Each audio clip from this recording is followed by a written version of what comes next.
نبی کی مخالفت کرتا ہے، نبی کے احکام کے خلاف اپنی زندگی بسر کرتا ہے، اس کے لیے دنیا میں ذلت مقدر ہے، پکی بات ہے۔ ہماری عزت کپڑوں سے نہیں ہوتی، ہماری عزت برانڈ کے سوٹ پہنو، مہنگے مہنگے کپڑے پہنو نہیں ہوتی، بڑی بڑی چمکیلی گاڑیاں دوڑاؤ پھسلتی ہوئی سڑکوں پہ، ہماری عزت اس میں تو نہیں ہے کہ تم بڑے بڑے گھر بناؤ، عالی شان بلڈنگیں کھڑی کرو۔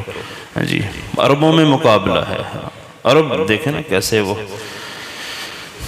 بلڈنگوں کا مقابلہ کر رہے ہیں۔ دبئی والے نے کھڑی کی ایک برج خلیفہ، تو جدے والے نے کہا میں اس سے اونچی کھڑی کر کے دکھاتا ہوں۔ اس میں عزت ہے ہماری، اس میں تو عزت نہیں ہے۔ حضرت عمر کو ابو عبیدہ بن جراح نے کہا جب وہ شام کے سفر پہ جا رہے تھے اور بیت المقدس کی چابیاں لینے جا رہے تھے، تو ابو عبیدہ بن جراح نے کہا امیر المومنین کپڑے تبدیل کرو، سوٹ چینج کرو اپنا، پھٹا پرانے کپڑے، پیوند والے کپڑے، کچھ جگہ تو وہ چمڑے کی ٹاکیاں لگی ہوئی ہیں، تو کپڑے چینج کر لیں آپ، گھوڑا تبدیل کریں کہ بڑے بڑے سرداروں سے ملاقات ہونی ہے۔ ابو عبیدہ کی بات مانتے تھے حضرت عمر۔ وہ فرماتے تھے ابو عبیدہ جب حضرت عمر شہید ہونے لگے تو ان سے کسی نے کہا اپنے بعد کوئی امیر المومنین مقرر کرتے جائیں۔ کہا مجھے کوئی بندہ نظر ہی نہیں آتا، میں کس کو امیر بناؤں؟ ابو عبیدہ بن جراح زندہ ہوتے تو میں ان کو بنا سکتا تھا کہ اللہ کے نبی کا فرمان ہے امین هذه الامت ابو عبیدہ بن الجراح، اس امت کا امانت دار شخص ہے ابو عبیدہ بن جراح، تو اس کو میں دے سکتا تھا۔ تو ابو عبیدہ کی بات مان گئے۔ حضرت عمر نے کپڑے پہنے، جو گھوڑا تھا وہ اس سے عمدہ لیا اور اس پر بیٹھے اور چند قدم چلے تو فوراً گھوڑے کو روکا، وہ کہو یار ابو عبیدہ تو نے تو مجھے مروا دیا، یار تو نے تو مجھے مروا دیا۔ خامخواہ ایک چیز پیدا ہو گئی نا، جی خامخواہ ایک چیز پیدا ہو گئی دل میں کہ میں بڑا ہوں، میری شان بڑی ہے، تو بس یہ دل میں آنا ہی تھا کہ وہ حضرات تو فوراً اپنی اصلاح کر لیتے تھے کہ نہیں، شیطان کو موقع نہیں دینا۔ ہم لوگ نہیں کرتے اپنی اصلاح۔ مہران سے بڑی گاڑی میں آ جائے نا تو ایک دم خام خواہ بندہ اپنے آپ کو پتہ نہیں کیا سمجھتا ہے، 4 پیسے ود لے کے مہنگی گاڑی خرید لی، لیٹسٹ ماڈل لے لیا، اس پہ سواری کرتا ہے تو اپنے آپ کو کچھ اور ہی سمجھتا ہے۔ دل میں بات آتی ہے نا۔ حضرت عمر کے جب آئی تو فوراً روکے، پرانے کپڑے وہی پہنے پیوند والے، اور پھر پرانا گھوڑا ٹٹو جس کو کہتے تھے مریل سا، اسی پہ بیٹھے، اور اب کہتے ہیں اب سکون میں ہوں، اب ٹھیک ہے۔ تو پھر ایک جملہ ارشاد فرمایا جو میری آپ کی ہم سب کی اصلاح کے لیے کافی ہے۔ کہنے لگے ابو عبیدہ ہم گمراہ لوگ تھے اور ذلیل لوگ تھے، اعزنا اللہ بالاسلام، اللہ نے ہمیں اسلام سے عزت عطا فرمائی، اور جو شخص قیامت تک اسلام کو چھوڑ کر عزت حاصل کرنا چاہے گا وہ ذلیل تو ہو سکتا ہے، عزت والا نہیں ہو سکتا۔ تو ہمارے لیے تو صاف چیز بتائی گئی ہے کہ کپڑے تمہیں عزت نہیں بخش سکتے، مال تمہارا تمہیں عزت نہیں دے سکتا، عزت تو آسمانوں سے آتی ہے۔ یبتغون عندهم العزت فإن العزت للہ جمیعا۔ میرے حبیب یہ لوگ کیا لوگوں کے پاس عزت تلاش کرتے پھرتے ہیں، لوگوں کے تلوے چوک چاٹنے، لوگوں کی خوشنودی حاصل کرنے کے چکر میں؟ جتنا ہم لوگوں کو خوش کرنے کے چکر میں ہیں بھائی، اتنی ہی کوشش اللہ اور اس کے رسول کو خوش کرنے میں لگائے نا تو اللہ ہم سے چوکھا راضی ہو جاتا ہے۔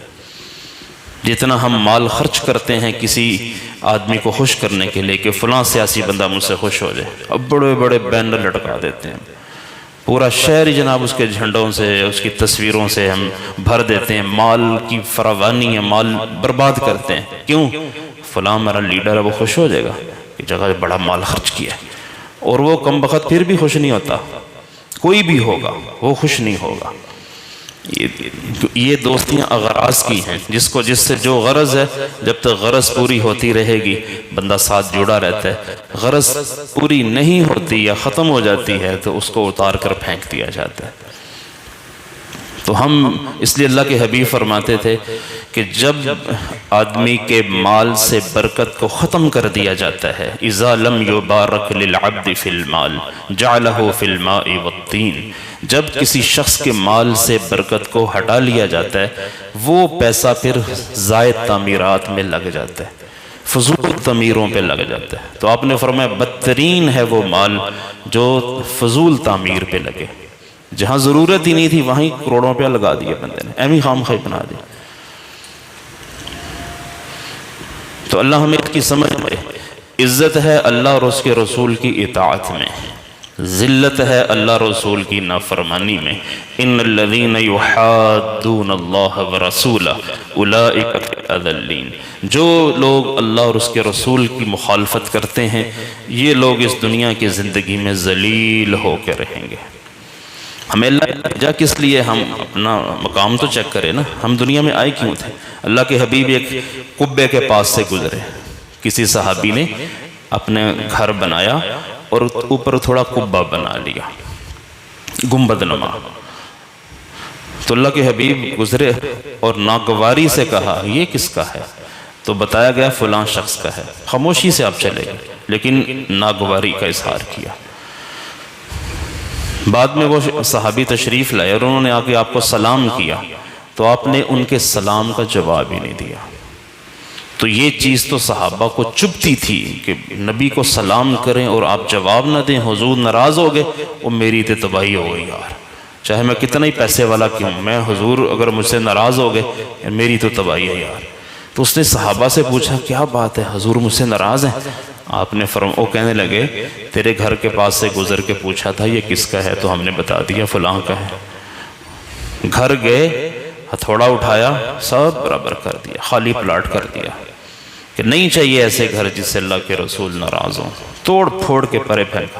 آ کے بتایا بھی نہیں کہ حضور میں نے فنش کر دیا، ختم، آپ راضی ہو جائیں، نہیں، برابر کر دیا توڑ کے۔ پھر کسی دوسرے موقع پہ آپ کا اس جگہ سے گزر ہوا تو آپ نے کہا یہاں ایک وہ قبے والا مکان تھا وہ تو کب سے توڑ دیا، اسی وقت توڑ دیا تھا۔ پھر آپ نے فرمایا ہر تعمیر وبال ہے تعمیر کرنے والے پر، ہاں مگر جو ضرورت کی ہو وہ تو ٹھیک ہے، ہر تعمیر وبال ہے اس تعمیر والے پر۔ تو پیسہ سوچ سمجھ کے بندے کو لگانا چاہیے نا، مال سوچ سمجھ کے لگا، کیونکہ ہم یہاں رہنے کے لیے نہیں آئے، دنیا کوچ کا گھر ہے، یہاں سے کوچ کرنا ہے، اگلی منزلیں ہیں، موت ایک مسئلہ ہے، اس سے نمٹنا ہے ہم لوگوں نے، قبر میں جانا ایک بڑا مسئلہ ہے ہمارے لیے، اس سے نمٹنا ہے، ہم نے فیس کرنا ہے اس مسئلے کو۔ محشر کے دن ننگا کھڑا ہونا سخت دھوپ اور گرمی میں، اور جہاں ہمیں بھوک لگے گی، پیاس لگے گی، لباس کی ضرورت، جوتوں کی ضرورت، سائے کی ضرورت، پانی کی ضرورت، سفارشیوں کی شفاعت کی ضرورت، ہمیں تو اتنے بڑے بڑے مسائل کا سامنا کرنا پڑتا ہے کہ بندہ اگر انہی کو حل کرنا شروع کرے نا تو ہماری زندگی تو انہی کے حل میں گزر جائے، بندہ تو اور کوئی کام ہی نہ کرے۔ لیکن ہم ان چیزوں کو اہمیت نہیں دیتے، ہم ایمی سرسری سمجھتے ہیں کہ جی مر گیا کوئی نہیں، اللہ آمین آمین، چلو جی فاتحہ کی اور وہ گئے، بس اتنی سی بات ہوتی ہے ہمارے بات۔ ہم لوگوں کے ساتھ جو کرتے ہیں لوگوں نے ہمارے ساتھ وہی کرنا ہے نا۔ ہم کسی کی میت خانے پہ جاتے ہیں تو جا کر ہاتھ اٹھائے، بڑبڑ کیا، تھوڑا سا کیا، بس ختم، بس یہ ہے، پھر ختم، پھر کوئی یاد نہیں کہ کوئی آیا تھا۔ ہمارے ساتھ بھی لوگوں نے یہی کرنا ہے۔ سمجھدار آدمی وہ ہے جو اپنی موت سے پہلے اب تیاری کریں۔ آپ نے اس کو اقیاس کہا، اولئک هم الاقیاس، یہ بہت عقل مند لوگ ہیں۔ تو صحابہ کرام نے جانیں قربان کی اللہ پر، اللہ کے رسول صلی اللہ علیہ وسلم پر۔